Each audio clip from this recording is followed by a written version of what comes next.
इमरान 10 साल का एक छोटा सा लड़का था जो कराची के एक गरीब मोहल्ले में अपने माँ बाप के साथ रहता था। उसके वालिद एक छोटी सी दुकान पर मजदूरी करते थे, जबकि उसकी माँ घरों में काम करके घर चलाने में मदद करती थी।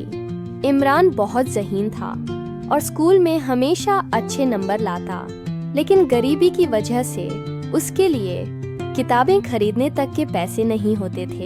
एक दिन स्कूल में एक मुकाबला हुआ जिसमें फर्स्ट आने वाले तालिब इल्म को मुफ्त किताबें और स्कॉलरशिप मिलनी थी। इमरान ने पूरी मेहनत से तैयारी की और मुकाबला जीत लिया। उसकी खुशी का कोई ठिकाना नहीं था, लेकिन कुछ ही दिनों बाद उसके वालिद बीमार पड़ गए और घर में पैसों की कमी हो गई। इमरान ने सोचा कि वह अपनी किताबें बेचकर घर वालों की मदद करे, लेकिन उसके उस्ताद ने उसे रोका और कहा, बेटा, तालीम ही वह हथियार है जो तुम्हें गरीबी से बाहर निकाल सकता है। और इमरान दोबारा पढ़ाई में जुट गया। सालों बाद इमरान एक कामयाब डॉक्टर बना और अपने मोहल्ले में एक छोटा सा अस्पताल खोला ताकि गरीब लोगों का मुफ्त इलाज कर सके।